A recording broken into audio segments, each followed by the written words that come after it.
ಶ್ರೀ ಗುರುಭ್ಯೋ ನಮಃ. ಭವಿಷ್ಯ ಮಹಾಗಣಪತಯೇ ನಮಃ. ಸಂಕಲ್ಪ ಶನೈಶ್ಚರಾಯ ನಮಃ. ಎಲ್ರಿಗೂ ನಮಸ್ಕಾರ. ನಾನು ಡಾಕ್ಟರ್ ವಿಶ್ವನಾಥ್ ಭಾಗವತ್, ಜ್ಯೋತಿಷಿ. ಪ್ರತಿ ತಿಂಗಳು ನನ್ನ ಯೂಟ್ಯೂಬಲ್ಲಿ ವಿಡಿಯೋ ಬರ್ತಾ ಇರಲಿಲ್ಲ. ಕಾರಣ, ನನ್ನ ಜ್ಯೋತಿಷ್ಯ ಕಾರ್ಯಕ್ರಮ ಸ್ಟಾರ್ ಸುವರ್ಣದಲ್ಲಿ ಸುವರ್ಣ ಸಂಕಲ್ಪ ಅಮೃತಗಳಿಗೆ ಅಂತ ಪ್ರತಿನಿತ್ಯ ಬೆಳಿಗ್ಗೆ 7:30 9 ಗಂಟೆ ಬರ್ತಾ ಇದೆ. ಹೋಪ್ ನೀವೆಲ್ಲ ನೋಡಿರ್ತೀರಿ. ನೋಡದೇ ಇದ್ದರೆ ಕಾರ್ಯಕ್ರಮವನ್ನು ವೀಕ್ಷಣೆ ಮಾಡಿ. ಜಿಯೋ ಹಾಟ್ಸ್ಟಾರ್ಲ್ ಕೂಡ ಬರುತ್ತೆ ಸುವರ್ಣ ಸಂಕಲ್ಪ ಅಮೃತಗಳಿಗೆ. ಅಲ್ಲಿ ಕಾರ್ಯಕ್ರಮ ಬರ್ತಾ ಇರೋದ್ರಿಂದಾಗಿ ಪರ್ಸ್ನಲ್ ವೀಡಿಯೋಸ್ ಅಂದರೆ ಯೂಟ್ಯೂಬ್ಗೆ ವೀಡಿಯೋ ಮಾಡೋದಕ್ಕೆ ಸಮಯ ಆಗ್ತಿರಲಿಲ್ಲ.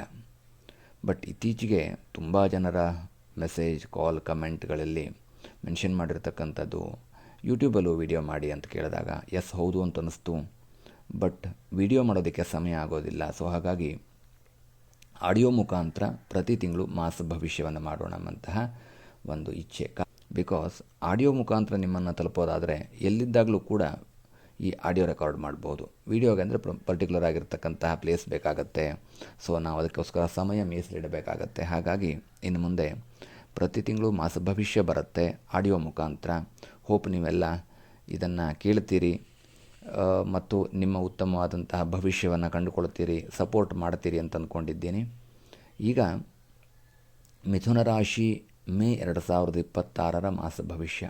ಅದಕ್ಕೂ ಮೊದಲು ನಾವು ತೆಗೆದುಕೊಂಡಿರ್ತಕ್ಕಂಥ ಒಂದು ಇನಿಷಿಯೇಟ್ ಏನು ಅಂತ ಕೇಳಿದ್ರೆ, ಯಾರು ವಿದ್ಯೆಗೆ ಅಥವಾ ಆರೋಗ್ಯಕ್ಕೆ ಅಥವಾ ಆಹಾರಕ್ಕೆ ಕಷ್ಟಪಡ್ತಿದ್ದಾರೋ, ಅಂದರೆ ಆರ್ಥಿಕ ಸಹಾಯ ಅಪೇಕ್ಷೆಯಲ್ಲಿದ್ದಾರೋ ಅಥವಾ ಆರ್ಥಿಕವಾಗಿ ಸಂಕಷ್ಟದಲ್ಲಿದ್ದಾರೋ, ಅವರಿಗೆ ನಿಜವಾಗಿಯೂ ಓದುವ ಆಸಕ್ತಿ ಇರತಕ್ಕಂಥ ವಿದ್ಯಾರ್ಥಿಗಳಿಗೆ ಸ್ಕಾಲರ್ಶಿಪ್ ಕೊಡೋ ಥರ, ಅಥವಾ ಆರೋಗ್ಯದಲ್ಲಿ ಯಾರಿಗೋ ಸಮಸ್ಯೆ ಆಗ್ತಿದೆ ಅವರಿಗೆ ಒಂದು ಟ್ರೀಟ್ಮೆಂಟ್ಗೆ ಬೇಕಾದಂತಹ ಸಹಾಯ, ಅಥವಾ ಊಟಕ್ಕೆ ಕಷ್ಟ ಇದೆ ಯಾರೂ ನೋಡ್ಕೊಳ್ಳೋರಿಲ್ಲ ಅನ್ನುವಂಥವ್ರಿಗೆ ಗ್ರಾಸರೀಸ್ ಕೊಡುವಂಥದ್ದು, ಅಥವಾ ಅನಾಥಾಶ್ರಮ, ವೃದ್ಧಾಶ್ರಮಗಳಿಗೆ ನಮ್ಮ ಕೈಲಾದಂತಹ ಸಹಾಯ ಮಾಡುವಂಥ ಇನಿಷಿಯೇಟನ್ನು ನಾವು ಶಾಸ್ತ್ರೀಯ ಸೇವಾ ಚಾರಿಟಬಲ್ ಟ್ರಸ್ಟ್ ಮುಖಾಂತರ ತೆಗೆದುಕೊಂಡಿದ್ದೇವೆ.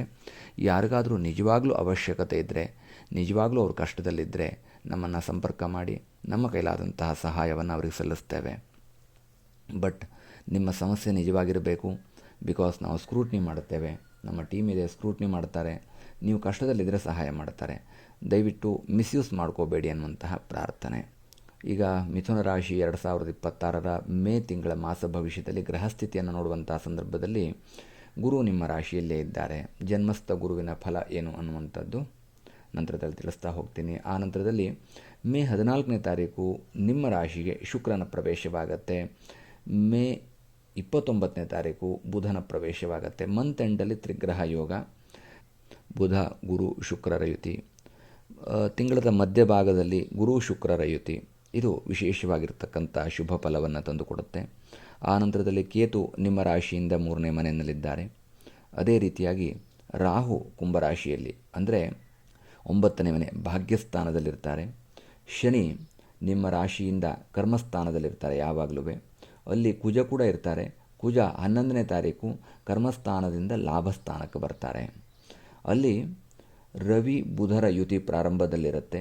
ಆ ನಂತರದಲ್ಲಿ ಸೂರ್ಯಗ್ರಹ ಕೂಡ 15ನೇ ತಾರೀಕು ಲಾಭಸ್ಥಾನದಿಂದ ವ್ಯಯಸ್ಥಾನಕ್ಕೆ ಬರ್ತಾರೆ. ಸೊ ಇದೆಲ್ಲವೂ ಕೂಡ ಒಂದೊಂದಷ್ಟು ವಿಶೇಷತೆಗಳನ್ನು ಸೂಚನೆ ಮಾಡ್ತಾ ಹೋಗುತ್ತೆ. ಆ್ಯಂಡ್ ಪ್ರಾರಂಭದಲ್ಲಿ ಬುಧಾದಿತ್ಯ ಯೋಗ ಇರುತ್ತೆ, ಕುಜಾಶನಿಯ ಯುತಿ ಕೂಡ ಇರುತ್ತೆ ಪ್ರಾರಂಭದಲ್ಲಿ. ಆ ನಂತರ ಕುಜ ಮೇಷರಾಶಿ ಪ್ರವೇಶವನ್ನು ಮಾಡಿದಂತಹ ಸಂದರ್ಭದಲ್ಲಿಯೇ ಪ್ರಾರಂಭದಲ್ಲಿ ಬುಧಾದಿತ್ಯ ಯೋಗ ಇರುತ್ತೆ. ಆ ನಂತರ ರವಿ ಮತ್ತು ಬುಧರ ಚಲನೆ ವ್ಯಯಸ್ಥಾನಕ್ಕೆ ಬರುತ್ತೆ. ಹಾಗಾದರೆ ಮಿಥುನ ರಾಶಿಯ ಮಾಸ ಭವಿಷ್ಯ ಹೇಗಿರುತ್ತೆ ಅನ್ನುವಂಥದ್ದು ನೋಡುವ ಸಂದರ್ಭದಲ್ಲಿ, ಮಿಥುನ ರಾಶಿಯವರಿಗೆ ಈ ತಿಂಗಳು ಖರ್ಚು ಜಾಸ್ತಿ ಆಗ್ತಕ್ಕಂತಹ ಸಾಧ್ಯತೆಗಳು ಈ ಗ್ರಹಸ್ಥಿತಿಯಿಂದ ಉಂಟಾಗುತ್ತೆ. ಹಾಗಾಗಿ ಸ್ವಲ್ಪ ಆರ್ಥಿಕವಾಗಿರ್ತಕ್ಕಂತಹ ಕಡಿವಾಣ ಹಾಕಬೇಕಾಗತ್ತೆ. ಅಂದರೆ ಅನವಶ್ಯಕವಾದ ವಸ್ತುಗಳ ಖರೀದಿ ಬೇಡ, ಅಥವಾ ಬಯಸಿದಂಥ ವಸ್ತುಗಳನ್ನು ಈ ತಿಂಗಳೇ ತಗೋಬೇಕು ಅನ್ನುವಂಥದ್ದಿದ್ದರೆ ಸ್ವಲ್ಪ ಪೋಸ್ಟ್ಪೋನ್ ಮಾಡ್ಕೊಳ್ಳಿ, ಇಂಟೆನ್ಷನಲಿ ಪೋಸ್ಟ್ಪೋನ್ ಮಾಡ್ಕೊಳ್ಳಿ. ಬಿಕಾಸ್ ನಿಮಗೆ ಅನವಶ್ಯಕವಾದಂತಹ ಖರ್ಚುಗಳಾಗತ್ತೆ. ವಸ್ತುಗಳನ್ನು ತೆಗೆದುಕೊಂಡ ಮೇಲೆ ಅಯ್ಯೋ ಇದು ಬೇಡಾಗಿತ್ತೇನೋ ಅಂತ ಅನಿಸುವ ಸಾಧ್ಯತೆಗಳು ಹೆಚ್ಚು. ಇನ್ನು ನೀವು ಯಾವುದೇ ಕ್ಷೇತ್ರದಲ್ಲಿ ಪ್ರಯತ್ನ ಪಟ್ಟರೂ ಕೂಡ, ಹೊಸ ಉದ್ಯೋಗ, ಹೊಸ ವ್ಯಾಪಾರ ಅಥವಾ ಯಾವುದೊಂದು ಕಾರ್ಯಸಾಧನೆಗೆ ಏನು ಪ್ರಯತ್ನ ಪಡ್ತೀರೋ ಆ ಎಲ್ಲ ಪ್ರಯತ್ನಗಳು ಕೂಡ ಸಫಲವಾಗುವಂತಹ ಸಾಧ್ಯತೆ, ಕಾರ್ಯರೂಪಕ್ಕೆ ಬರ್ತಕ್ಕಂತಹ ಸಾಧ್ಯತೆಗಳು ಹೆಚ್ಚು. ಅಂದರೆ ನೀವೆಲ್ಲೇ ಪ್ರಯತ್ನ ಮಾಡಿ ಸಂಪೂರ್ಣವಾದಂಥ ಯಶಸ್ಸು ಸಿಗತ್ತೆ. ಒಳ್ಳೆಯ ಯಶಸ್ವಿದಾಯಕವಾದಂತಹ ಜೀವನ ಸಂಪತ್ತು ಬರುತ್ತೆ, ಬಟ್ ಖರ್ಚಾಗೋ ಸಾಧ್ಯತೆಗಳು ಹೆಚ್ಚು. ಹಾಗಾಗಿ ಖರ್ಚಿಗೆ ಕಡಿವಾಣ ಹಾಕಬೇಕು. ನೀವು ತೆಗೆದುಕೊಳ್ಳುವಂತಹ ತೀರ್ಮಾನ, ಆಡುವಂತಹ ಮಾತುಗಳು ಇದೆಲ್ಲವೂ ಕೂಡ ನಿಮಗೆ ವಿಶೇಷವಾಗಿ ಒಂದಷ್ಟು ಕೀರ್ತಿ ವೃದ್ಧಿಯನ್ನು ಮಾಡುತ್ತೆ. ಅಂದರೆ ಈ ತಿಂಗಳು ನಿಮ್ಮ ಹೆಸರಿಗೆ, ಸ್ಥಾನಮಾನಕ್ಕೆ ಗೌರವ ಬರುವಂತಹ ಸನ್ನಿವೇಶಗಳು ವೃದ್ಧಿಯಾಗ್ತಕ್ಕಂತಹ ಸಾಧ್ಯತೆಗಳು ಹೆಚ್ಚು. ಇನ್ನು ಶುಭ ಪ್ರಯಾಣದ ಸಾಧ್ಯತೆಗಳಿದ್ದಾವೆ. ಅಂದುಕೊಂಡಿರ್ತಕ್ಕಂತಹ ಕ್ಷೇತ್ರಗಳಿಗೆ ಪ್ರವಾಸದ ದೃಷ್ಟಿಯಿಂದಲೋ, ತೀರ್ಥಕ್ಷೇತ್ರಗಳ ದರ್ಶನದ ದೃಷ್ಟಿಯಿಂದಲೋ ಪ್ರಯಾಣ ಹೋಗುವಂತಹ ಸಾಧ್ಯತೆಗಳಿದ್ದಾವೆ. ಸುಖಕರ ಪ್ರಯಾಣ, ಶುಭ ಪ್ರಯಾಣದ ಸಾಧ್ಯತೆಗಳು ಹೆಚ್ಚು. ಸದ್ವಿನಿಯೋಗ ಮಾಡಿಕೊಳ್ಳಿ. ಮತ್ತು ಈ ತಿಂಗಳು ಗೊಂದಲ ನಿವಾರಣೆ ಆಗುತ್ತೆ. ನಿಮಗೆ ಏನು ಮಾಡಲಿ, ಯಾವ ಕೋರ್ಸ್ ಆಯ್ಕೆ ಮಾಡಿಕೊಳ್ಳಿ ಅನ್ನುವಂಥ ವಿದ್ಯಾರ್ಥಿಗಳಿಗೆ ಒಂದು ಕೋರ್ಸ್ ವಿಚಾರದಲ್ಲಿ ಗೊಂದಲ ನಿವಾರಣೆ ಆಗುತ್ತೆ. ಅಥವಾ ಯಾವ ಕೆಲಸ, ಯಾವ ಉದ್ಯೋಗ, ಯಾವ ವ್ಯಾಪಾರ, ಹೀಗೆ ಮನುಷ್ಯನಿಗೆ ನೂರಾರು ಗೊಂದಲಗಳಿರುತ್ತೆ. ಏನು ಮಾಡೋದು ಅಂತ ಗೊತ್ತಾಗ್ತಿಲ್ಲ, ಸಮಸ್ಯೆ ಬಂದ್ಬಿಟ್ಟಿದೆ ಅಂತಿರಲ್ವ, ಅಂತಹ ಸಮಸ್ಯೆಗಳನ್ನು ಪರಿಹರಿಸಿಕೊಳ್ಳುವಂತಹ ಸಾಧ್ಯತೆಗಳು ಕೂಡ ಇದ್ದಾವೆ. ಇನ್ನು ಸಂಪತ್ತಿನ ವಿಚಾರ ಬಂದಾಗ ತಿಂಗಳದ ಪ್ರಾರಂಭದ 14-15 ದಿನಗಳು ಸಂಪತ್ತು ಯಥೇಚ್ಛವಾಗಿರುತ್ತೆ. ಕಾರಣ ಲಾಭಸ್ಥಾನದಲ್ಲಿರ್ತಕ್ಕಂತಹ ಬುಧಾದಿತ್ಯ ಯೋಗ ಅನ್ನುವಂಥದ್ದು ನಿಮಗೆ ವಿಶೇಷವಾಗಿರತಕ್ಕಂಥ ಅಭಿವೃದ್ಧಿ, ಯಶಸ್ಸನ್ನು, ಧನ ಸಂಪತ್ತನ್ನು ತಂದುಕೊಡುತ್ತೆ. ಸಂಪತ್ತನ್ನು ಗಳಿಸುವ ಯೋಗವಿದ್ದಾವೆ, ಬಟ್ ಉಳಿಸಿಕೊಳ್ಳುವ ಯೋಗ ಕಡಿಮೆ ಆಗುತ್ತೆ. ಅನವಶ್ಯಕವಾದಂಥ ಖರ್ಚುಗಳಿರುತ್ತೆ. ಪ್ರಾರಂಭದಲ್ಲಿ ಹೇಳಿದ್ದೀನಿ. ಸೊ ಹಾಗಾಗಿ ಖರ್ಚಿಗೆ ಒಂಚೂರು ಕಡಿವಾಣ ಹಾಕುವಂಥದ್ದು ಅವಶ್ಯಕ. ಇನ್ನು ದಂಪತಿಗಳಲ್ಲಿ ಪ್ರೀತಿ ವಿಶ್ವಾಸ ವೃದ್ಧಿ ಆಗುತ್ತೆ. ಬಯಸಿದಂತಹ ವಸ್ತುಗಳನ್ನು ಕೊಡಿಸುವಂತಹ ಸಾಧ್ಯತೆಗಳು ಹೆಚ್ಚು. ಸರ್ಪ್ರೈಸ್ಗಳು ಸಿಗುವ ಸಾಧ್ಯತೆಗಳಿದ್ದಾವೆ. ಉಡುಗೊರೆಯ ರೂಪದಲ್ಲಿ, ಅದು ವಸ್ತುವೋ, ವಾಹನವೋ ಅಥವಾ ಸಂಪತ್ತೋ, ಪಿತ್ರಾರ್ಜಿತವಾದ ಆಸ್ತಿಯೋ, ಇದೆಲ್ಲವೂ ಕೂಡ ಉಡುಗೊರೆ ರೂಪದಲ್ಲಿ ನಿಮಗೆ ಈ ತಿಂಗಳು ಸಿಗುವಂತಹ ಸಾಧ್ಯತೆಗಳಿದ್ದಾವೆ.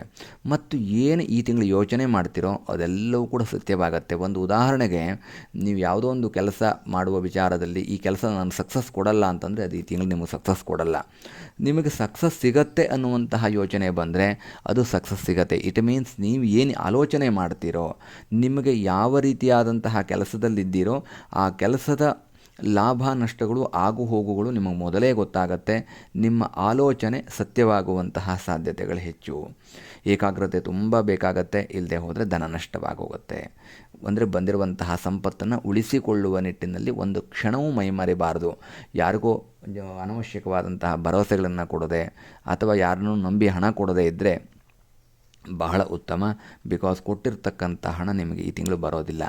ಒಟ್ಟಾರೆ ನೀವು ನಿಮ್ಮ ಜೀವನದ ಅಭಿವೃದ್ಧಿಗೆ, ನಿಮ್ಮ ಕುಟುಂಬದ ರಕ್ಷಣೆಗೆ ಮಾತ್ರ ಯೋಚನೆಯನ್ನು ಮಾಡಬೇಕು. ಆವಾಗ ನಿಮ್ಮ ಕುಟುಂಬದ ರಕ್ಷಣೆ ಆಗತ್ತೆ, ಪ್ರಗತಿ ವೃದ್ಧಿಯಾಗತ್ತೆ. ಅಂದರೆ ಇರುವಂತಹ ಸಂಪತ್ತು, ಅಧಿಕಾರ ಇವನ್ನೆಲ್ಲ ಶಾಶ್ವತವಾಗಿ ಇಟ್ಟುಕೊಳ್ತೀರಿ. ತೀರ್ಥಕ್ಷೇತ್ರಗಳ ದರ್ಶನ ಮಾಡ್ತೀರಿ ಅಥವಾ ಪೂಜೆ ಪುನಸ್ಕಾರಾದಿಗಳಲ್ಲಿ ಭಾಗವಹಿಸುವಂತಹ ಸಾಧ್ಯತೆಗಳಿದ್ದಾವೆ. ಮತ್ತು ಅಗತ್ಯವಿರುವಂತಹ ವಿಶ್ರಾಂತಿಯನ್ನು ಕೂಡ ತೆಗೆದುಕೊಳ್ತೀರಿ.